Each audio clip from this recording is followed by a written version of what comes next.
मेरा नाम राजवीर है। मैं एक अमीर और नामी परिवार से आता हूँ। हमने हमेशा जिंदगी आराम से गुजारी।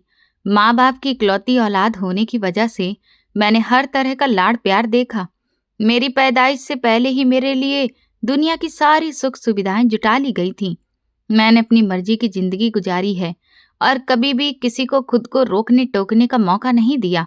पैसा मेरे लिए हाथ का मैल था और इमोशन सिर्फ खेल समझता था।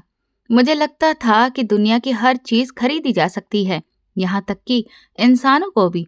मेरे पापा शहर के जाने माने बिजनेसमैन हैं और उनकी हमेशा से यही इच्छा थी कि मैं अपनी हायर स्टडीज लंदन से करूं। उनका मानना था कि बाहर की दुनिया देखकर इंसान की सोच और बढ़ती है। इसलिए मैंने उनकी इच्छा मानी और अपनी हायर स्टडीज पूरी करने के लिए लंदन चला गया।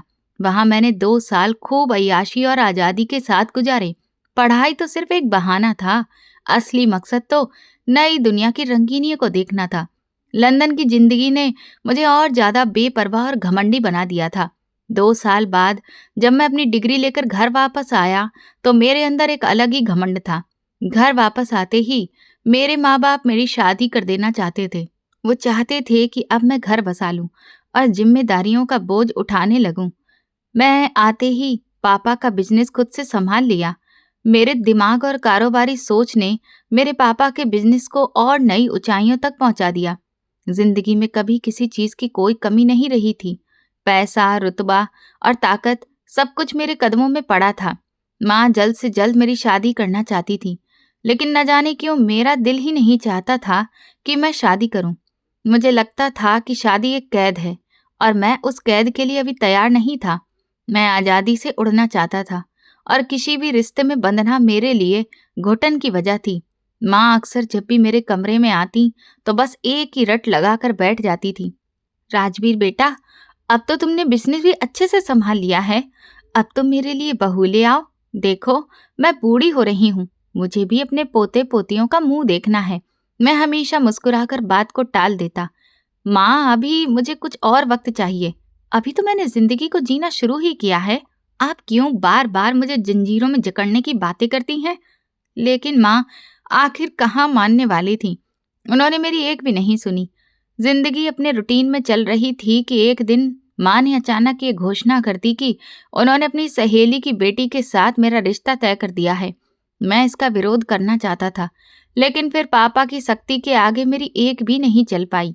घर में शादी की तैयारी काफी तेजी से होने लगी। हर तरफ खूब चहल पहल हो रही थी और शॉपिंग को लेकर हलचल मची हुई थी। दिवाली के तुरंत बाद ही मेरी शादी की तारीख पक्की कर दी गई। मैं दिल ही दिल में बहुत परेशान रहता था, लेकिन बाहर से मैं खुश होने का दिखावा करता रहता था। मैं अपने माँ बाप का इकलौता बेटा था, इसलिए मेरी शादी के अरमान मेरे माँ बाप के दिल में बहुत ज्यादा थे। उन्होंने पानी की तरह पैसा बहाना शुरू कर दिया। पूरे शहर में मेरी शादी के चर्चे हो रहे थे। दूसरी तरफ दिवाली पास थी और हमारे घर में ये शुरू से होता आया था कि दिवाली के आसपास मेरे पापा शहर के वुमेन सेंटर्स में नए कपड़े और कुछ पैसे डोनेट करते थे। ये उनकी खुद की इच्छा होती थी, जिसे वो पूरी ईमानदारी से निभाते थे। उस साल काम बहुत ज्यादा होने की वजह से ये काम पापा ने मुझे सौंप दिया। राजवीर बेटा, आज ही तुम वुमेन सेंटर जाओ और ये सारा सामान वहां पहुंचा कर आओ। बस अब कुछ ही दिन बचे हैं दिवाली के लिए। उन गरीबों को भी तो दिवाली की खुशियां मनाने का अधिकार है। पापा ने मुझे अपने ऑफिस में बुलाकर कहा। मैंने थोड़ी हिचकिचाहट दिखाई। पापा, ये काम तो आप खुद ही करते हैं ना, फिर मैं इसे कैसे करूंगा? मुझे तो इन कामों का कोई भी एक्सपीरियंस नहीं है। पापा ने गंभीरता से मेरी तरफ देखा। देखा बेटा, अब तुम्हें ये सब सीखना होगा। कल को ये सारी जिम्मेदारियां तुम्हें ही तो निभानी हैं। इसीलिए जाओ और इज्जत के साथ सबको दिवाली के नए गिफ्ट दो। मैंने सर झुकाकर हामी भर दी। हर साल की तरह इस साल भी वुमेन सेंटर की औरतों के लिए और उनके बच्चों के लिए नए कपड़े और गिफ्ट्स खरीदे गए थे। नौकरों ने सारा सामान गाड़ियों में रखवाया और मैं बड़े ही शाही अंदाज में वो सब कुछ लेकर वुमेन सेंटर की तरफ रवाना हो गया। रास्ते में मेरे दिमाग में सिर्फ अपनी शादी और बिजनेस के ख्याल घूम रहे थे। गरीबों और लाचारों के लिए मेरे दिल दिमाग में कोई भी हमदर्दी नहीं थी। बस पापा का ऑर्डर था, इसीलिए मुझे जाना पड़ रहा था। मेरे वहां पहुंचते ही वुमेन सेंटर के एडमिनिस्ट्रेशन ने मेरा वहाँ काफी अच्छा स्वागत किया। मैं एक बहुत बड़े बिजनेसमैन का बेटा था और अब खुद भी एक जाना पहचाना बिजनेसमैन था। मेरी हैसियत और रुतबे के सामने सब झुकते थे। वुमेन सेंटर के इंचार्ज मिस्टर वरुण हाँफते हुए मेरी गाड़ी की तरफ आए और मेरे लिए दरवाजा खोला। वेलकम राजवीर सर, आपके आने से चारों तरफ खुशियां ही खुशियां फैल गई हैं। आपके पिताजी हर साल हमारी मदद करते हैं और आज आपको यहाँ पर देखकर हमें बहुत खुशी हो रही है। वरुण ने बड़ी ही इज्जत के साथ कहा। मैंने घमंडी अंदाज में जवाब दिया, थैंक यू वरुण जी, बस पापा थोड़ा बिजी थे इसीलिए उन्होंने मुझे भेज दिया। आप जल्दी से सब लोगों को इकट्ठा कर दीजिए क्योंकि मेरे पास यहाँ रुकने के लिए ज्यादा वक्त नहीं है, मैं काफी बिजी हूँ। वरुण ने तुरंत ही स्टाफ को ऑर्डर दिया और कुछ ही देर में वुमेन सेंटर की औरतें और बच्चे एक बड़े से हॉल में इकट्ठे हो गए। वुमेन सेंटर की औरतें एक लाइन में खड़ी हो गईं। उनके चेहरों पर दुख और बेबसी की कहानी लिखी थी। मैंने एक बड़ी सी मेज के पीछे खड़े होकर सारे गिफ्ट बांटना शुरू किए। मैं लाइन में खड़ी औरतों में गिफ्ट बांट रहा था। एक एक साड़ी और साथ में कुछ पैसों के लिफाफे भी थे। हर औरत आई, अपने हिस्से का गिफ्ट लेती और मुझे दुआएं देती और फिर लाइन से चली जाती। मेरा चेहरा बिल्कुल शांत था और मैं किसी मशीन की तरह काम कर रहा था। काफी देर तक यही सिलसिला चलता रहा। हॉल में खामोशी थी, सिर्फ पैरों की आवाज और लिफाफों की सरसराहट सुनाई दे रही थी। अचानक मेरी नजर सामने खड़ी हुई एक लड़की पर पड़ी। उसने खुद को एक काले रंग के दुपट्टे से अच्छे से ढक रखा था, इतने अच्छे से कि चेहरा भी उसी दुपट्टे से बंधा हुआ था, जिस वजह से उसका चेहरा तो पूरी तरह छुपा हुआ था, लेकिन सिर्फ उसकी आंखें दिख रही थीं, जो बार बार झपक रही थीं और पुतलियां इधर उधर घूम रही थीं। कभी उसकी आंखें अचानक ऊपर उठती तो कभी ऐसा लगता कि वो अपनी नजरों को बचा रही है। मेरी नजर उस पर पड़ी तो न जाने क्यों मेरे दिल में अजीब सी बेचैनी महसूस होने लगी, एक ऐसा एहसास जो मुझे अंदर तक हिला रहा था। मैंने उसे नजरअंदाज करने की कोशिश की और एक एनवेलप और एक साड़ी का पैकेट उसकी तरफ बढ़ाया। मैं उसे एनवेलप देने लगा तो वो उसके हाथ से फिसलकर जमीन पर गिर पड़ा। वो लड़की ऐसे कांप रही थी जैसे उसने कुछ अजीब और भयानक देख लिया हो। उसकी घबराहट अजीब थी। मैं झुंझलाकर जमीन पर गिरे हुए एनवेलप की तरफ देखने लगा। ध्यान से पकड़िए मैडम, मैंने बड़े ही कड़क अंदाज में कहा। और जैसे ही मैं वो एनवेलप उठाने के लिए नीचे झुका तो मेरी नजर उस लड़की के पैरों पर पड़ी। उसके पैरों में एक पायल चमक रही थी। उस पायल को देखते ही मेरे दिमाग में एक जोरदार झटका लगा। मेरी आंखें फटी की फटी रह गईं। मैं पत्थर का हो गया क्योंकि ये पायल करोड़ों में भी मैं पहचान सकता था। ये कोई साधारण पायल नहीं थी, बल्कि एक डिजाइनर के हाथ से बनी हुई पायल थी, जो मैंने खुद एक खास इंसान के लिए अलग से हिदायत देकर बनवाई थी। मेरी सांसें गले में ही अटक गईं। मैं हड़बड़ाकर उठकर खड़ा हुआ। मेरा दिल बहुत तेज धड़कने लगा। मैंने उस लड़की की तरफ देखा, लेकिन इससे पहले कि मैं कुछ बोल पाता वो लड़की वो एनवलप वहीं छोड़कर मुड़ी और तेजी से वहां से भाग गई। मैं हक्का बक्का खड़ा उसकी जाती हुई पीठ को देखता रहा। मेरे दिमाग में सवालों का तूफान उठने लगा। ये पायल इस लड़की के पास कहाँ से आई? क्या ये वही है? नहीं, ऐसा हो ही नहीं सकता। वो यहाँ पर क्या कर रही होगी? मैं अपने दिमाग को झटकने की कोशिश करने लगा, लेकिन वो पायल मेरी आंखों के सामने घूम रही थी। मुझे इस तरह खड़े हुए और पसीने में भीगा हुआ देखकर वहां के इंचार्ज वरुण ने घबराकर पूछा, सर, आप ठीक तो हैं? क्या हो गया है अचानक? आपकी तबीयत तो खराब नहीं हो रही?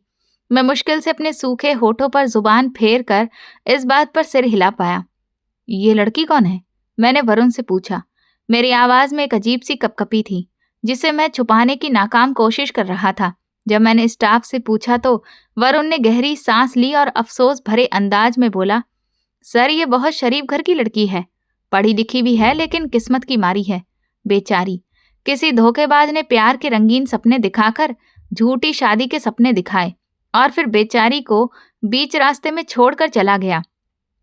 अपना घरवाले उसे अपना रहे हैं और ना ही वो इंसान जिसने उसकी जिंदगी बर्बाद की है। उस पल मुझे ऐसा लगा जैसे किसी ने मेरे पैरों तले से जमीन ही खींच ली हो। मेरा पूरा वजूद कांपने लगा था। वरुण की बातें हथौड़े बनकर मेरे सिर पर बरस रही थीं। ये लड़की उस वुमेन सेंटर में कैसे पहुंची? ये बात मैं नहीं जानता था, लेकिन मुझे पूरा भरोसा हो गया था कि ये वही है, मेरे अतीत का वो काला पन्ना जिसे मैंने लंदन की रंगीन जिंदगी में दफन कर दिया था। मेरे दिमाग में उसका हंसता मुस्कुराता चेहरा घूम गया। वो कितनी मासूम थी और मैंने उसके साथ क्या किया, आज इस चीज का अंदाजा मुझे हो रहा था। मैंने अपना गला साफ किया और फिर वरुण की तरफ देखा।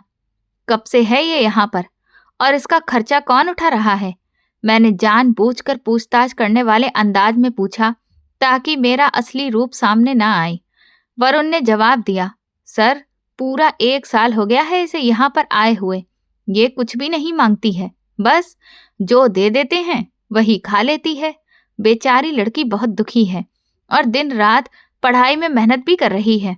बहुत दुख होता है इसके दुख को सुनकर। ये अपने बच्चे के साथ यहीं पर रहती है। बच्चे को सुनकर तो मेरे पैर ही कांप गए। मुझे लगा जैसे मेरे आसपास की दीवारें मुझ पर गिर जाएंगी। मैंने टेबल का सहारा लिया, वरना मैं शायद सच में ही गिर पड़ता। बच्चा? मैं हैरानी से और फटी हुई आंखों से वरुण की तरफ देखने लगा। क्या इस लड़की का कोई बच्चा भी है? वरुण ने मेरी हैरानी को मेरी हमदर्दी समझा और सिर हिलाकर कहा, जी सर, इसका तो बच्चा भी है।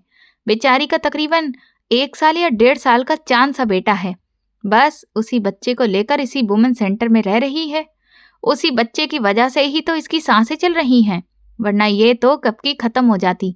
ये दिन रात अपने बच्चे को अच्छी जिंदगी देने के बारे में सोचती है और इसीलिए मेहनत भी कर रही है ताकि कुछ बन सके। दिन रात अपनी पढ़ाई में डूबी रहती है, ना तो कुछ बोलती है और ना ही ठीक से कुछ खाती पीती है। बस खामोशी के साथ सबकी बातें सुनती है, कभी रोती भी नहीं है। बस पत्थर की मूरत बनी अपने काम में लगी रहती है।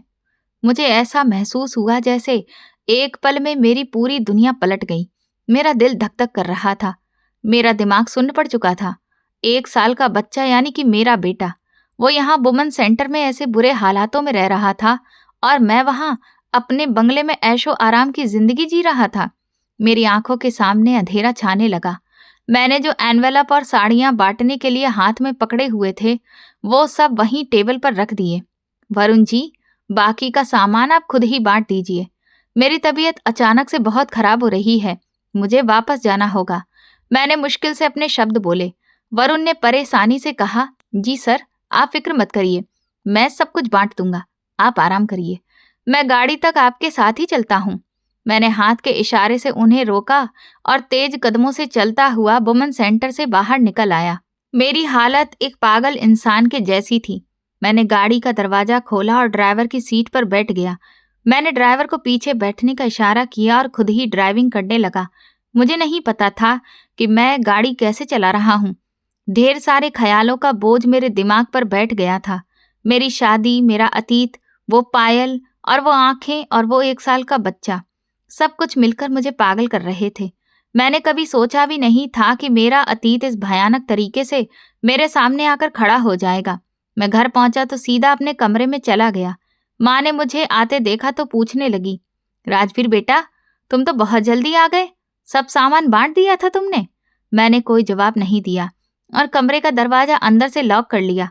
मैं बिस्तर पर गिर पड़ा और छत को देखने लगा। मेरी जिंदगी एकदम से पलट गई थी।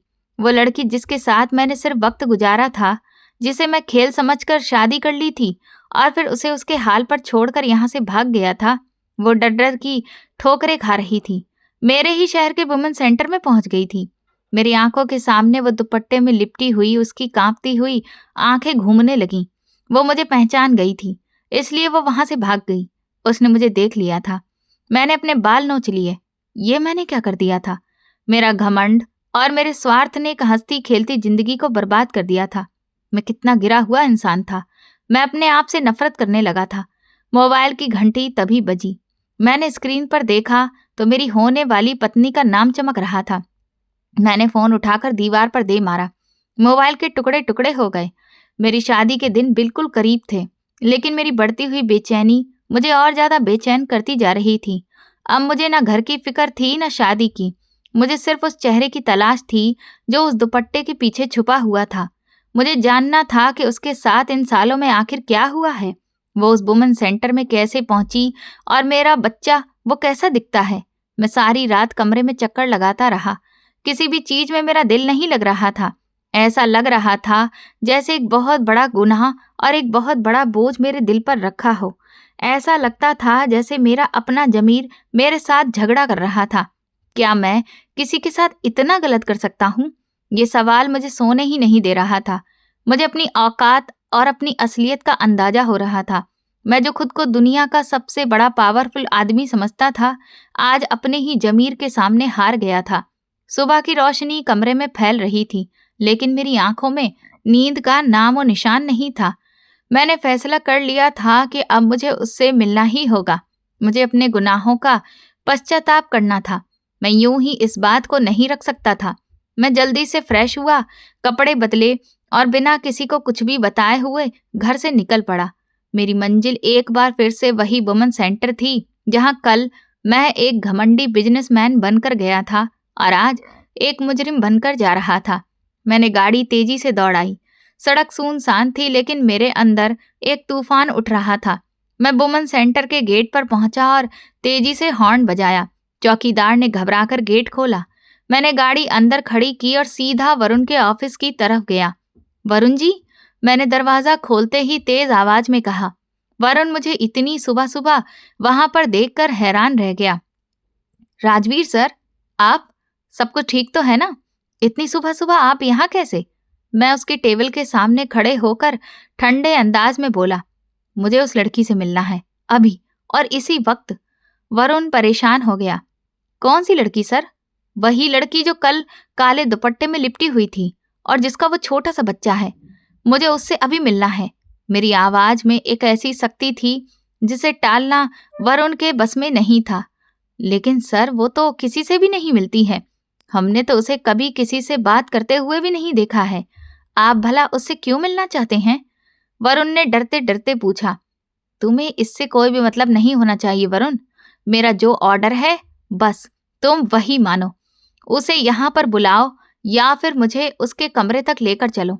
मैंने गुस्से से मेज पर हाथ मारा। वरुण ने घबराकर चपरासी को आवाज दी। अरे, तुम जाओ और मीनाक्षी को बुलाकर लाओ। उससे कहो कि राजवीर सर उससे मिलना चाहते हैं। चपरासी दौड़ता हुआ गया, लेकिन मैं बेचैनी से ऑफिस में ही टहलने लगा। हर गुजरता पल मुझे एक लंबी सदी के बराबर लग रहा था। कुछ देर के बाद चपरासी वापस आया। उसका चेहरा उतरा हुआ था। सर, वो आने से मना कर रही हैं। वो कह रही हैं कि वो किसी भी राजवीर को नहीं जानती और ना ही उन्हें किसी से मिलना है। ये सुनते ही मेरा गुस्सा और ज्यादा बढ़ गया। मैंने वरुण की तरफ देखा। उसका कमरा कहाँ पर है? वरुण ने घबराकर एक तरफ इशारा किया। वो पीछे जो क्वार्टर बने हैं, वहां पर आखिरी से पहले वाला कमरा उसका ही है। मैं 1 मिनट भी नहीं रुका और सीधा उधर की तरफ भागा। मुझे कोई भी परवाह नहीं थी कि यहाँ पर कोई क्या सोचेगा। मैं उसके बंद दरवाजे के आगे जाकर ही अपने कदम रोक पाया। मेरे दिल की धड़कन बढ़ चुकी थी। मैंने तेजी से दरवाजे पर दस्तक दी। कोई भी आवाज नहीं आई। मैंने दोबारा दस्तक दी, इस बार थोड़ी जोर से। दरवाजा खोलो, मैं जानता हूं कि तुम अंदर ही हो। अंदर से रोने की आवाज और तेज हो गई, लेकिन दरवाजा नहीं खुला। मैंने दरवाजे पर जोर से हाथ मारा। देखो मीनाक्षी, मुझसे छुपकर तुम सच्चाई को बदल नहीं सकती हो, इसीलिए बाहर आओ और मेरी बात एक बार सुनो। मेरा अंदाज अब गुस्से और प्रार्थना दोनों के मिले जुले हाव भाव के बीच में झूल रहा था। चले जाओ यहां से राजवीर, मेरा तुमसे कोई भी रिश्ता नहीं है। अंदर से कांपती हुई आवाज सुनाई दी, जिसने मेरे वजूद को और भी हिला दिया। ये वही आवाज थी जिसे मैं कभी चीनी की तरह मिठास में मिली हुई आवाज कहा करता था। मैं तब तक नहीं जाऊंगा जब तक कि तुम मुझसे बात नहीं करोगी, मैंने जिद करते हुए कहा और दरवाजे के हैंडल को जोर से झटका दिया। भगवान के लिए मुझे मेरे हाल पर छोड़ दो। तुमको जो करना था वो तो तुमने कर लिया है। अब बस यहाँ पर तमाशा खड़ा मत करो। उसकी आवाज में एक ऐसी बेबसी थी जिसने मेरे पैरों में जंजीर डाल दी। इसी पल वुमेन सेंटर का इंचार्ज वरुण भागता हुआ वहां पर पहुंचा। उसके चेहरे पर हवाइयां उड़ रही थीं। सर, ये आप क्या कर रहे हैं? ये एक वुमेन सेंटर है और आप यहाँ पर इस तरह जबरदस्ती नहीं कर सकते हैं। वरुण ने डरते डरते लेकिन मजबूत अंदाज में मुझे रोकने की कोशिश की। मैं पलटकर वरुण को गुस्से से घूरने लगा। मेरी आंखों में खून उतर आया था। तुम मुझे सिखाओगे कि मुझे क्या करना है और क्या नहीं? मैं चिल्लाते हुए बोला। साहब, आपकी इज्जत अपनी जगह पर होगी, लेकिन अगर आपने और कोई हंगामा किया तो मुझे मजबूरन पुलिस बुलानी पड़ेगी। हम यहाँ पर रहने वाली औरतों की इज्जत पर कोई आंच नहीं आने दे सकते। वरुण ने अपने स्टाफ को इशारा करते हुए कहा, जो अब वहां पर इकट्ठा होना शुरू हो गया था। मुझे एहसास हुआ कि मैं एक ऐसी जगह पर हूं जहां पर मेरी छोटी सी भी गलती मेरी सालों की रेपुटेशन को एक पल में मिट्टी में मिला सकती है। मैंने एक आखिरी नजर उस बंद दरवाजे पर डाली और दांत पीसते हुए वहां से पलट गया। मैं वापस आऊंगा और तब तुम मुझसे नहीं बच सकोगी। मैंने दिल ही दिल में खुद से वादा किया और तेजी से चलता हुआ अपनी गाड़ी की तरफ बढ़ गया। गाड़ी में बैठते ही मैंने स्टीयरिंग व्हील पर जोर से मुक्के मारे। मेरा दिमाग फट रहा था। मैंने गाड़ी स्टार्ट की और सड़कों पर अंधाधुंध दौड़ाने लगा। मेरा अतीत एक फिल्म की तरह मेरी आंखों के सामने चलने लगा। ये 2 साल पुरानी बात थी, जब मैं यूनिवर्सिटी के आखिरी सेमेस्टर में था। वो मेरी यूनिवर्सिटी में पढ़ने वाली क्लासमेट थी। उसका नाम मीनाक्षी था और वो बहुत ही साधारण और इज्जतदार परिवार से ताल्लुक रखती थी, जिसका सारा ध्यान सिर्फ अपनी पढ़ाई पर होता था। उसके कपड़े बिल्कुल साधारण होते थे और वो फालतू बातों में कभी भी वक्त बर्बाद नहीं करती थी। दूसरी तरफ मैं एक अमीर बाप की बिगड़ी हुई औलाद था, जिसके लिए लड़कियां सिर्फ टाइम पास थीं। यूनिवर्सिटी के कैफेटेरिया में मेरे दोस्तों ने मुझे चैलेंज किया था, राजवीर, तुम पूरे कैंपस की लड़कियों को अपने पीछे घुमा सकते हो, लेकिन उस मीनाक्षी को नहीं पटा सकते। वो तो कभी किसी लड़के की तरफ आंख उठाकर भी नहीं देखती है। मेरे एक दोस्त ने ताना मारते हुए अंदाज में कहा। मैंने अपनी सिगरेट मुंह में दबाए हुए बड़े ही घमंड से जवाब दिया, राजवीर के लिए दुनिया की कोई भी चीज नामुमकिन नहीं है। तुम लोग शर्त लगाओ, मैं 1 महीने के अंदर उसे अपने कदमों में लाकर दिखाऊंगा। इसके बाद मैंने मीनाक्षी का पीछा करना शुरू कर दिया था। मैं जानबूझकर उसके रास्ते में आता और क्लास नोट्स के बहाने उसे रोकने की कोशिश करता, लेकिन वो हमेशा मुझे इग्नोर कर देती। एक दिन मैंने लाइब्रेरी में उसे रोका और कहा, वो मुझे आपसे नोट्स चाहिए थे। उसने बिना मेरी तरफ देखे ठंडा सा जवाब दिया, आप किसी और से मांग लीजिए, मेरे पास फालतू का वक्त नहीं है। और फिर वो वहां से चली गई। उसकी इस बेरुखी ने मेरे घमंड को और ज्यादा ठेस पहुंचा दी थी। मैंने अब ये तय कर लिया था कि मैं उसे हर हाल में हासिल करके ही रहूंगा। मैंने तुरंत ही अपने कैरेक्टर को पूरी तरह से बदल लिया। मैंने एक गंभीर और जिम्मेदार लड़के का रूप धारण कर लिया। मैंने उसे ये यकीन दिलाने की कोशिश की कि मैं उसकी सादगी से काफी इम्प्रेस हो गया हूँ और मेरे दिल में उसके लिए सच्ची मोहब्बत पैदा हो गई है। एक दिन मैंने उसे यूनिवर्सिटी के ग्राउंड में रोककर बड़े ही दुख भरे अंदाज में कहा कि मैं जानता हूँ कि तुम मुझे एक बिगड़ा हुआ अमीर ज्यादा समझती हो, लेकिन मेरा भरोसा करो मीनाक्षी, मैं तुम्हारे लिए बदलना चाहता हूँ। उसने मेरी तरफ एक हल्की सी नजर डाली और गंभीरता से कहा, मेरा और आपका कोई मेल नहीं है राजवीर साहब। मुझे अपनी पढ़ाई पर ध्यान देना है और अपने गरीब माँ बाप का सहारा बनना है। इसीलिए भगवान के लिए मेरा रास्ता छोड़ दीजिए। मैंने झूठे इमोशंस का सहारा लेते हुए कहा कि प्यार में ऊंच नीच नहीं देखी जाती मीनाक्षी। मैं तुमसे सच में प्यार करता हूँ और तुम्हें अपनी जिंदगी का हिस्सा बनाना चाहता हूँ। मेरी लगातार एक्टिंग और झूठी मोहब्बत के दावों ने उसके पत्थर दिल को पिघला दिया था। वो मेरी बातों में आ गई थी।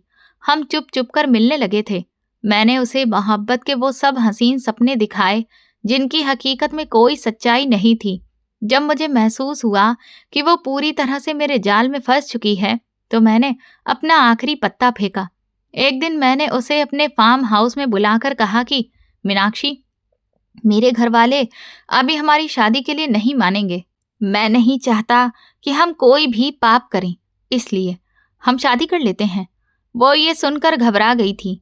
उसके चेहरे पर डर साफ दिखाई दे रहा था। उसने कहा, ये कैसे हो सकता है राजवीर? मेरे माँ बाप मुझे मार डालेंगे अगर उन्हें पता चला। हम छुपकर ऐसा कोई भी कदम नहीं उठा सकते। मैं हूं ना मीनाक्षी, मैं सब कुछ संभाल लूंगा। बस तुम मुझ पर भरोसा करो। जैसे ही मैं लंदन से अपनी डिग्री पूरी करके आऊंगा, मैं तुम्हें अपने घर ले जाऊंगा। मैंने उसके हाथ अपने हाथों में लेते हुए झूठी तसल्ली दी। उसने मुझ पर अंधा भरोसा कर लिया था। मैंने कुछ पैसों से एक झूठा पंडित और 2-3 झूठे लोगों को इस काम के लिए तैयार कर लिया और उससे शादी कर ली। उसने अपनी इज्जत, अपनी जिंदगी, सब कुछ मेरे हवाले कर दिया था। मैंने उससे अपना काम निकाला और अपने घमंड को खुश किया। शर्त जीतने के बाद मुझे अब उसमें कोई भी इंटरेस्ट नहीं रहा था। शादी के कुछ हफ्तों बाद ही मेरे पापा ने लंदन जाने का मेरा बंदोबस्त कर दिया था। मैंने उसे इस बारे में बताना भी जरूरी नहीं समझा। मेरी फ्लाइट का दिन था। मैं एयरपोर्ट पर मौजूद था जब उसकी कॉल आई। राजवीर, तुम मुझे छोड़कर इस तरह से कैसे जा सकते हो? तुमने तो मुझसे कहा था कि तुम मुझे अपने घर लेकर जाओगे। उसकी रोती हुई आवाज मेरे कानों से टकराई थी। मैंने बड़े ही ठंडे और लापरवाह अंदाज में जवाब दिया, देखो मीनाक्षी, मैं अभी पढ़ने के लिए जा रहा हूँ। मेरा दिमाग मत खाओ। मैं वापस आकर तुमसे मिल लूंगा। वो रो रही थी, गिड़गिड़ा रही थी। उसने कहा, तुम मेरे साथ ऐसा नहीं कर सकते राजवीर। मेरे घर वालों को शक हो रहा है, मैं मर जाऊंगी। मैंने बेहद बेरहमी से जवाब दिया, तो मर जाओ, मुझे इससे कोई फर्क नहीं पड़ता। मैंने ये आखिरी शब्द कहे और फोन बंद करके सिम कार्ड निकालकर तोड़ दिया और डस्टबिन में फेंक दिया। लंदन की आजाद हवा में पहुंचकर मैं उसे पूरी तरह से भूल चुका था। मुझे याद ही नहीं रहा था कि मैंने किसी की जिंदगी बर्बाद की थी। मैंने वहां नई दोस्तियां बनाई, ढेर सारी रंगीनियां देखी और 2 साल बाद जब वापस आया तो मीनाक्षी का नाम तक मेरे दिल दिमाग से मिट चुका था। गाड़ी जोरदार झटके के साथ रुकी तो मैं अतीत की उन तीखी यादों से बाहर आया। मैं अपने घर के पोर्च में खड़ा था। घर को खूब अच्छे से सजाया जा रहा था। हर तरफ खुशी का माहौल था। नौकर इधर उधर भाग रहे थे। मेरी शादी की तैयारियां जोरों शोरों से चल रही थी। मैं भारी कदमों के साथ घर में दाखिल हुआ। माँ मुझे देखते ही खुशी से दौड़ती हुई आईं। उनके हाथों में जेवरों के डिब्बे थे। देखो राजवीर, मैं तुम्हारी दुल्हन के लिए कितने खूबसूरत जेवर लेकर आई हूँ। तुमने तो इनमें से कुछ पसंद ही नहीं किया था, तो मैं खुद ही खरीद लाई। माँ मुझे डिब्बे खोलकर दिखाते हुए कह रही थी। उन चमकते हुए जेवरों को देखकर मेरी आंखों में वो सस्ती सी पायल घूम गई जो मैंने मीनाक्षी को पहनाई थी और जो आज उसने वुमेन सेंटर में गिरा दी थी। मेरे अंदर एक अजीब सी घुटन उठी। मुझे कुछ भी नहीं देखना है माँ। मेरे सर में भयंकर दर्द हो रहा है। मुझे अकेला छोड़ दीजिए, मैंने सख्ती से जवाब दिया और माँ के हैरानी भरे चेहरे को नजरअंदाज करते हुए सीधा अपने कमरे की तरफ चला गया। कमरे में आकर मैंने दरवाजा जोर से बंद किया और बिस्तर पर लेट गया। मेरी सांसें तेज चल रही थी। वो मेरी पत्नी थी, मेरी जीवन साथी, और मैंने उसे वुमेन सेंटर पहुंचा दिया था। मेरे कानों में वरुण के वो शब्द गूंजने लगे कि उसका बच्चा 1 साल का भी है। मेरा बच्चा, वो मेरा अपना खून था जो इस वक्त एक अनाथालय जैसी जगह में पल रहा था। मैंने तकिए में मुंह रखकर जोर से चिल्लाया।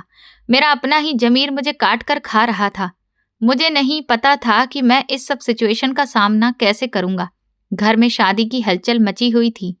हर तरफ खुशियों के गीत गाए जा रहे थे, लेकिन मेरे अंदर एक मातम भरा था। मैं सारी रात करवटें बदलता रहा और सुबह होते ही मेरी आंखें लाल और सूजी हुई हो गई थीं। कमरे का दरवाजा जोर से खुला और माँ अंदर आई। माँ के हाथों में शादी के कार्ड का एक बहुत बड़ा बंडल था। राजवीर बेटा, उठो, देखो तुम्हारे दोस्तों के लिए कितने खूबसूरत कार्ड छपे हैं। जल्दी से इन पर नाम लिख दो ताकि इन्हें वक्त पर बांटा जा सके। माँ ने खुशी से चहकते हुए कार्ड मेरे बिस्तर पर रख दिए। मैंने बड़ी बेरुखी से उन कार्डों को देखा और फिर उन्हें हाथ से धक्का दे दिया। माँ, मुझे इन सब चीजों में कोई दिलचस्पी नहीं है। आप किसी नौकर से कहकर नाम लिखवा लीजिए। मैं बहुत थका हुआ हूँ। मैंने अपना मुंह दूसरी तरफ फेरते हुए बड़े ही रूखेपन से जवाब दिया। माँ हैरत और थोड़े गुस्से से मुझे घूरने लगी। आखिर क्या हो गया है राजवीर? जब से तुम लंदन से लौटकर आए हो हर बात पर चिढ़ रहे हो। तुम्हारी शादी है, ये कोई मजाक नहीं हो रहा है। घर में मेहमान भी आने वाले हैं और तुम इस तरह से मुंह मोड़कर बैठे हो। माँ ने मुझे कंधे से पकड़कर सीधा किया। मैंने एक झटके से अपना कंधा छुड़ाया और बिस्तर से उठकर खड़ा हो गया। मैंने आपसे कहा ना माँ, मुझे परेशान मत करिए, मुझे अकेला छोड़ दीजिए।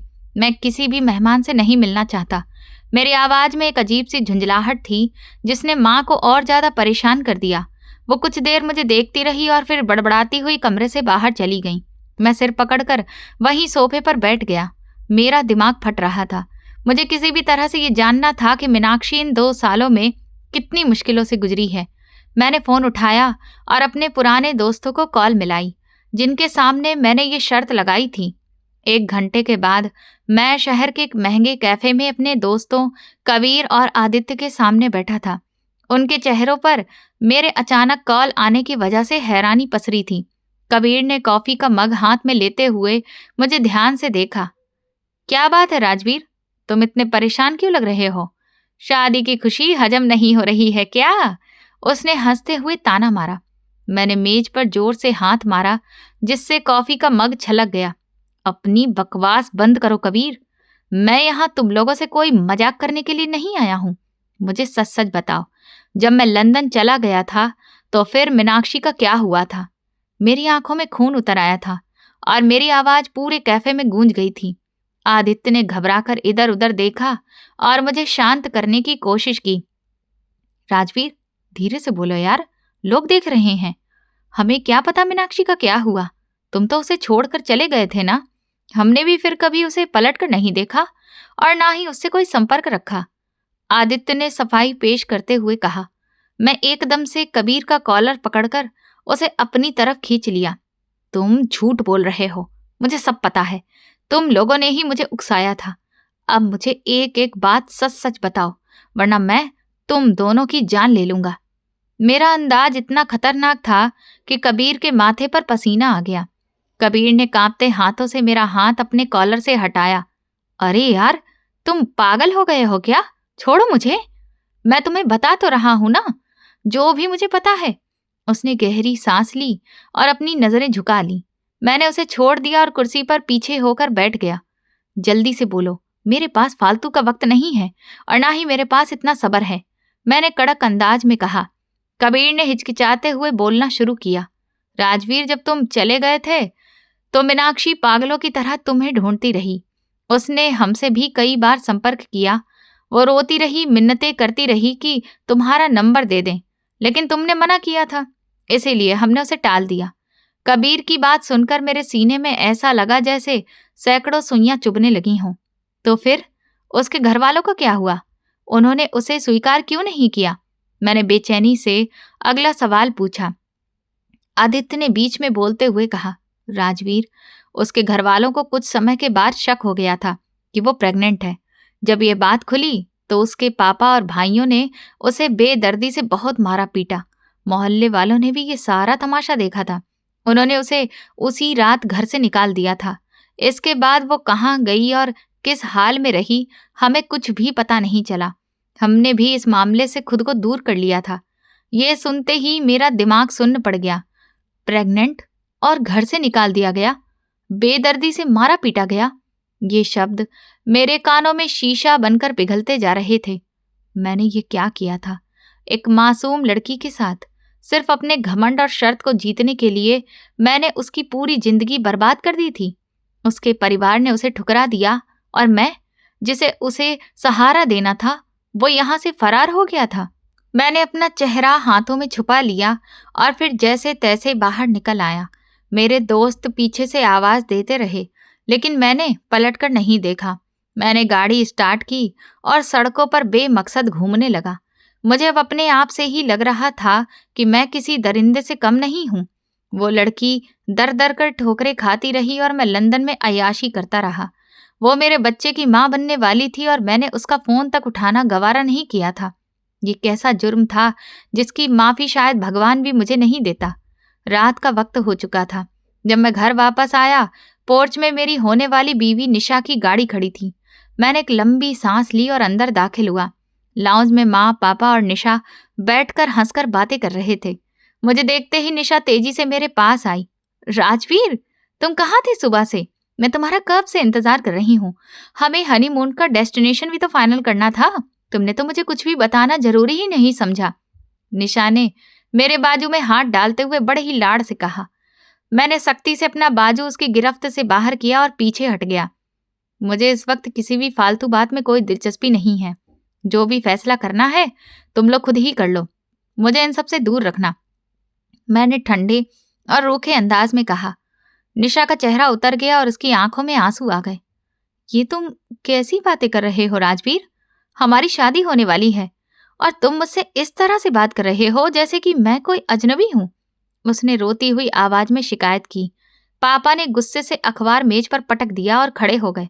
राजवीर, ये क्या बदतमीजी कर रहे हो तुम? अपनी होने वाली पत्नी से इस तरह से बात कैसे कर सकते हो? तुम्हारा दिमाग खराब हो गया है क्या? ये क्या व्यवहार है तुम्हारा? पापा की आवाज में कड़ाई और सख्ती साफ दिख रही थी। मैंने पापा की आंखों में आंखें डालकर देखा। मेरी आंखों में कोई शर्मिंदगी नहीं थी, बल्कि एक अजीब सी बगावत थी। पापा, मुझे इस वक्त किसी की कोई भी परवाह नहीं है। मेरा दिमाग पहले ही बहुत सारी उलझनों में फंसा हुआ है। मुझ पर और ज्यादा बोझ मत डालिए, वरना मैं कुछ ऐसा कर दूंगा जो आपके लिए शर्मिंदगी की वजह बन जाएगा। मैंने ये कहा और तेज कदमों से अपने कमरे में चला गया।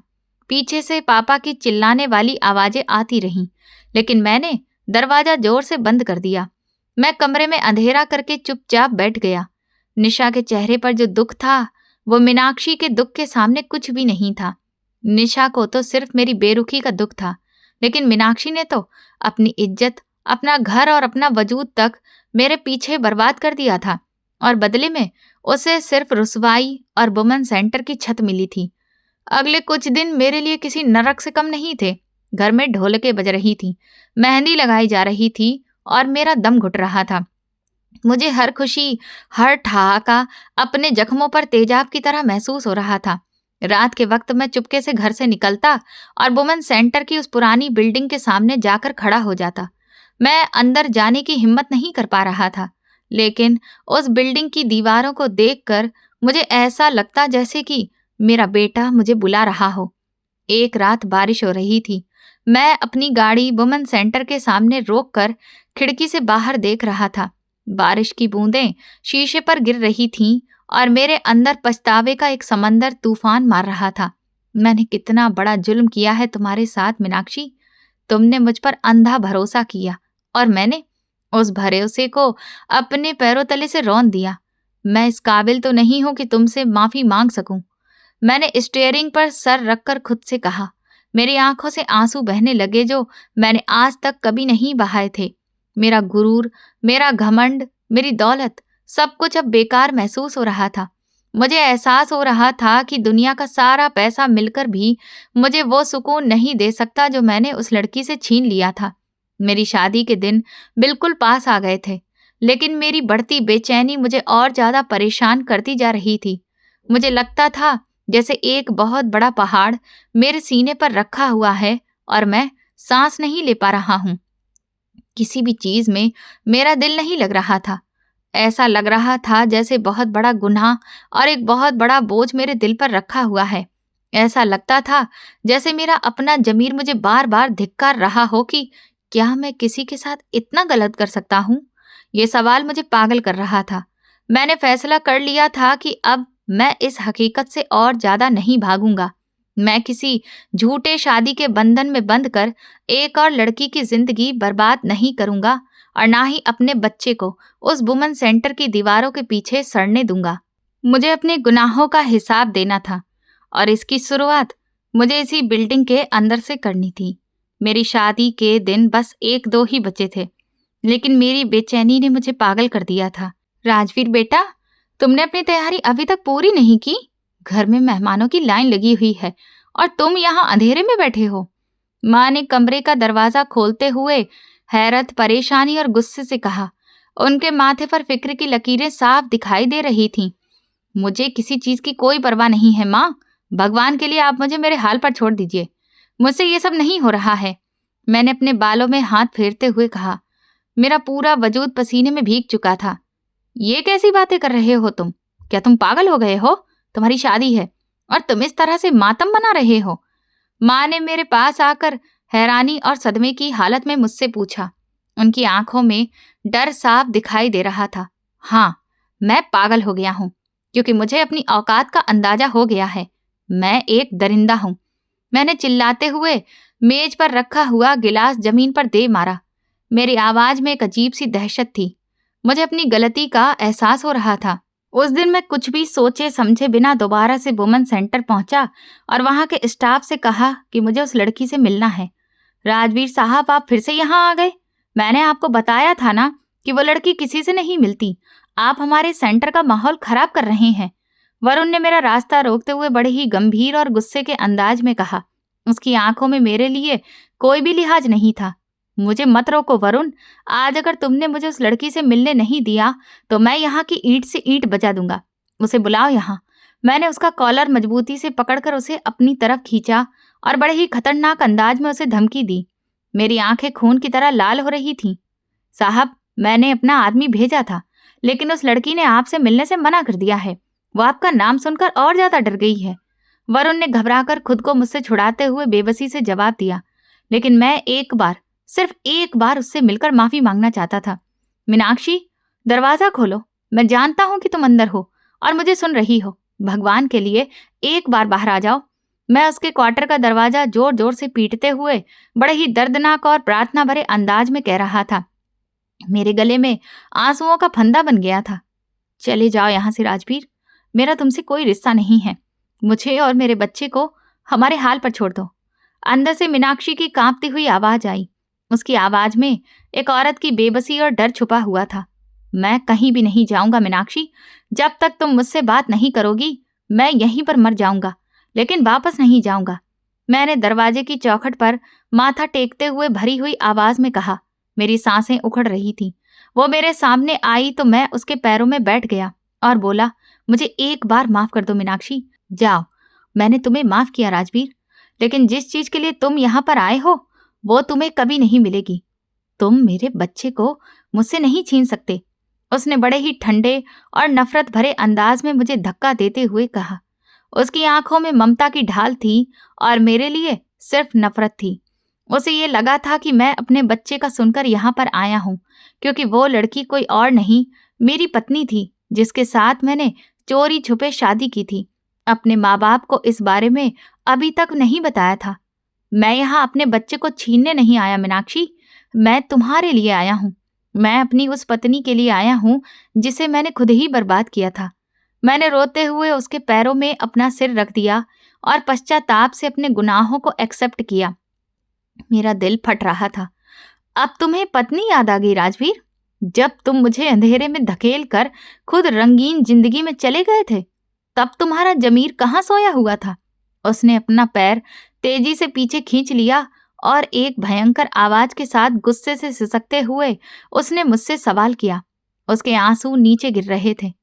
मैं जानता हूँ मीनाक्षी, जो मेरी क्लासमेट थी, मैंने उसे सिर्फ टाइम पास के लिए इस्तेमाल किया था। उसे मोहब्बत का झांसा दिया और शादी करके उसे इस्तेमाल किया और उसे छोड़कर खुद बाहर पढ़ने के लिए चला गया। और फिर उसके पीछे उसके साथ क्या बीता, मैंने सब कुछ पीछे छोड़ दिया और भुला दिया। मैंने अपने अतीत के एक एक गुनाह को उसके सामने दोहराते हुए बड़े ही शर्मिंदगी से एक्सेप्ट किया। मैं उस वक्त खुद को दुनिया का सबसे जलील और घटिया इंसान महसूस कर रहा था। तुमने सिर्फ मुझे बर्बाद नहीं किया था राजवीर, तुमने मेरी आत्मा को कुचल दिया था। तुम एक ऐसे दरिंदे हो जिसके सीने में दिल नहीं है। उसने मुझ पर तानों के तीर बरसाते हुए नफरत भरे अंदाज में कहा। उसका एक एक शब्द मुझे चीर रहा था। मैं मानता हूं, और मैं तो उस लड़की को भी भुला सका था जो मेरी पत्नी होते हुए भी एक वुमेन सेंटर में रह रही थी और मेरे बच्चे की माँ भी थी। मैंने उसके सामने हाथ जोड़कर बोला, एक बार मुझे माफ कर दो, मैं तुम्हें अपनाने के लिए तैयार हूं। मैं हाथ जोड़कर जमीन पर झुकते हुए उसके सामने गिड़गिड़ाने लगा। मेरी आवाज में एक सच्ची माफी और तड़प थी। मैं अपनी गलतियों का प्रायश्चित करना चाहता हूँ। मुझे सिर्फ एक आखिरी मौका दे दो मीनाक्षी, मैं सब कुछ ठीक कर दूंगा। मैंने हिचकिचियां लेते हुए उसकी आंखों में देखने की कोशिश कर रहा था, लेकिन वो लगातार मुझसे नजरें चुरा रही थी। मेरा बच्चा मेरे सामने आया तो मुझे एहसास हुआ कि मैंने कितनी बड़ी गलती की है। इस बच्चे को मत छूना राजवीर, तुम इस मासूम के बाप कहलाने के काबिल नहीं हो। ये सिर्फ और सिर्फ मेरा बच्चा है, जिसकी खातिर मैंने दुनिया की हर गाली सुनी है। उसने तेजी से आगे बढ़कर बच्चे को अपने सीने से लगा लिया और बड़े ही डरे हुए और ममता से भरे जज्बातों के साथ मुझे दूर रहने का इशारा किया। उस दिन मुझे अपनी पत्नी ने बताया कि जब मैं चला गया था तो उसे मालूम हुआ था कि वो माँ बनने वाली है। मैंने बहुत कोशिश की तुमसे कांटेक्ट करने की, मैं पागलों की तरह तुम्हारे दोस्तों के आगे पीछे घूमती रही और जैसे तैसे तुम्हारा नंबर मिला भी तो तुमने मेरा फोन ही नहीं उठाया और मुझसे हर कांटेक्ट खत्म कर दिया। उसने सिसकियां लेते हुए अतीत का वो भयानक वक्त याद किया तो उसका पूरा वजूद दर्द की शिद्दत से कांप रहा था। मैं अंधा हो गया था। दौलत और आजादी के नशे ने मुझे पागल कर दिया था। मुझे माफ कर दो मीनाक्षी, मैंने अपना चेहरा हाथों में छुपाते हुए बड़े ही दर्दनाक आवाज में कहा। मेरा जमीर मुझे जिंदा जला रहा था। मैं तो उसे भूल भी चुका था, लेकिन उसे उसके घरवालों ने बेदर्दी से मार पीट कर निकाल दिया। मैं न जाने कहाँ कहाँ की ठोकरें खाती रही और बच्चे को लेकर इस वुमेन सेंटर में आ गई। उस दिन से मैंने सोच लिया था कि माँ बाप को धोखा देने वाली लड़कियां कभी कामयाब नहीं होती। उसने आसमान की तरफ देखते हुए बड़े ही दुख और गहरे पछतावे के साथ अपनी सजा को मान लिया। उसकी आंखों में दहशत थी, लेकिन जब माँ बाप को धोखा देकर शादी करने वाली लड़कियां दर दर की ठोकरें खाती हैं, यही बात मैंने खुद पर भी सोची। मेरे पास ऐशो आराम की जिंदगी थी, पैसा था, दौलत थी, लेकिन सुकून नहीं था, क्योंकि मैंने किसी का सुकून छीना था।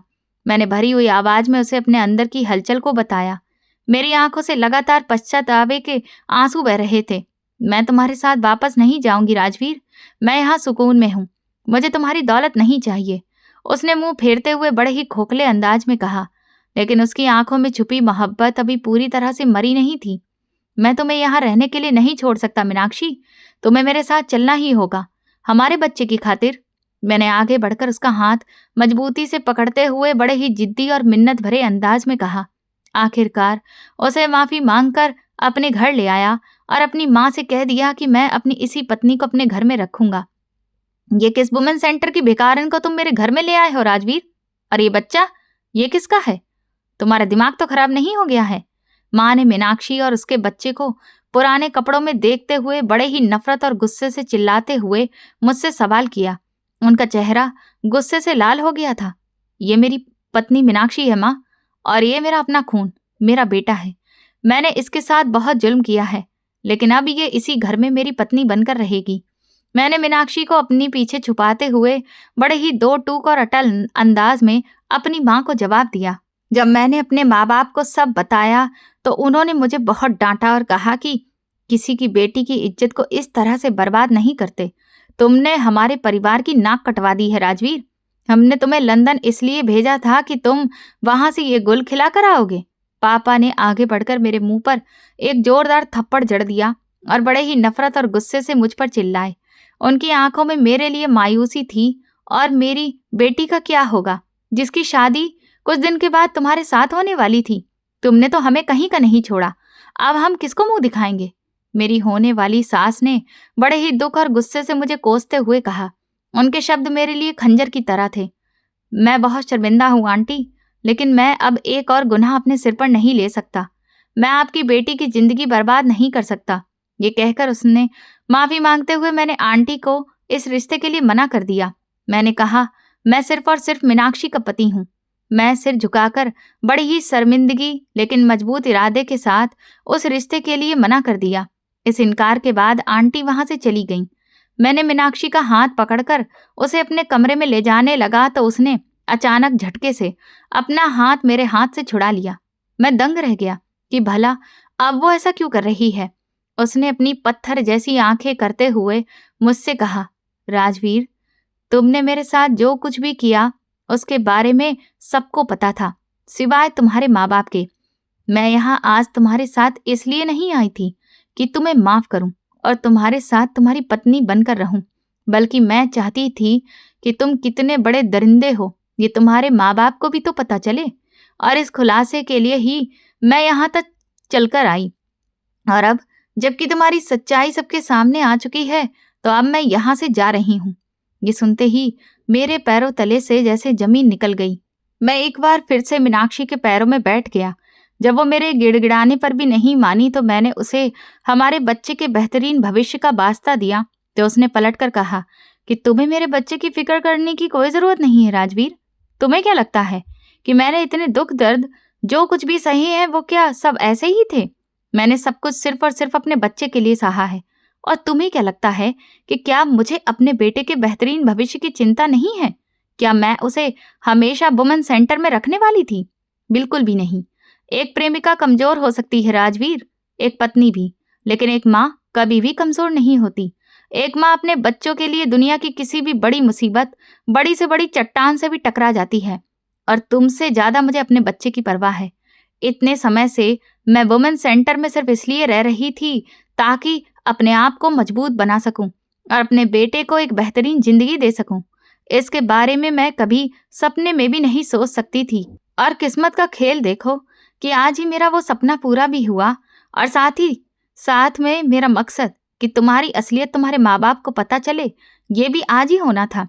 ये कहते हुए मीनाक्षी ने अपने पर्स में हाथ डालकर मुझे एक एनवलप दिखाया।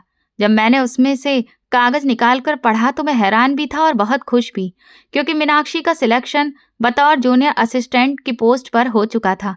वो कागज पढ़ते ही जैसे ही खत्म हुआ, मीनाक्षी ने उसे मेरे हाथों से छीन लिया। वो कहने लगी, आज ही मुझे मेरा अपॉइंटमेंट लेटर मिला है। मैं जानती हूँ कि नौकरी छोटी है और सैलरी कम है, लेकिन हम माँ बेटे इज्जत की जिंदगी जी पाएंगे, इसके लिए काफी है। और अब मैं अपने बेटे को अच्छी जिंदगी देने के लिए पूरी तरह से तैयार हूँ, जिसके लिए मुझे तुम्हारे जैसे गिरे हुए इंसान की रत्ती भर भी जरूरत नहीं है। तुमने मेरे साथ जो कुछ भी किया उसे मैं अब पीछे छोड़ देना चाहती हूँ, क्योंकि उस भयानक अतीत के साथ मैं अपने बेटे को एक शानदार भविष्य नहीं दे सकती। अगर आज मुझे किसी भी चीज का सबसे ज्यादा अफसोस है तो वो ये कि मेरे माँ बाप ने मुझे माफ नहीं किया, लेकिन फिर भी मुझे जब भी मौका मिलेगा मैं उनके पास माफी मांगने जाती रहूंगी। शायद मेरे जीवन में कोई ऐसा दिन भी आए जब वो मुझे माफ कर दें, और मुझे पूरी जिंदगी इस बात का भी अफसोस रहेगा कि मैंने अपने माँ बाप को धोखा दिया। उसकी ये बात सुनकर मेरा दिल दर्द से बुरी तरह से कांपने लगा। मुझे अपना आप अब एक मुजरिम की तरह लग रहा था। गलती तो हम दोनों ने की थी राजवीर, लेकिन सजा सिर्फ मुझे मिली। तुम तो ऐश की जिंदगी जी रहे थे। ये सुनते ही मैंने उसके पैर पकड़ लिए और आंसू बहाते हुए उसे एक बार फिर से समझाने की कोशिश की, लेकिन उसने एक ही झटके में अपने पैर मुझसे छुड़ाए और जाते जाते कहा कि कुछ ही दिनों में तलाक के पेपर मैं तुम्हारे घर भिजवा दूंगी, क्योंकि तुम्हारे जैसे घटिया इंसान का साया मैं अपने बच्चे पर कभी पड़ने नहीं दे सकती, क्योंकि मैं अपने बेटे की बहुत अच्छी परवरिश करना चाहती हूँ। मैं चाहती हूँ कि मेरा बेटा हर लड़की की इज्जत करे, कभी भी किसी लड़की की भावनाओं से ना खेले और ना ही उसे अपना टाइम पास समझे। जो गुनाह, जो गलती मैंने अपने जीवन में की है, अपने माँ बाप को धोखा दिया है, उससे मुझे जिंदगी का सबसे बड़ा सबक मिला है कि कभी भी अपने माँ बाप को धोखा नहीं देना चाहिए। ये कहकर मीनाक्षी वहां से मेरे बेटे को मेरी आंखों के सामने लेकर वापस चली गई और मैं वहीं जमीन पर पड़ा रहा और आंसू भरी आंखों से उसे जाते हुए देखता रहा। मेरे माँ बाप मुझे उठाने की कोशिश कर रहे थे, लेकिन उनकी आवाज जैसे किसी खाई से आ रही थी और मुझे कुछ सुनाई नहीं दे रहा था। मैंने जो गुनाह किया था शायद उसकी कोई माफी नहीं थी। आप बताइए, क्या मैं माफी के काबिल था या नहीं? इस कहानी से हमें ये सीख मिलती है कि इंसान को कभी भी घमंड, दौलत या झूठे प्यार के नशे में आकर किसी की भावनाओं से नहीं खेलना चाहिए, क्योंकि एक छोटी सी गलती किसी की पूरी जिंदगी बर्बाद कर सकती है। हर इंसान को अपने कर्मों का फल एक दिन जरूर मिलता है।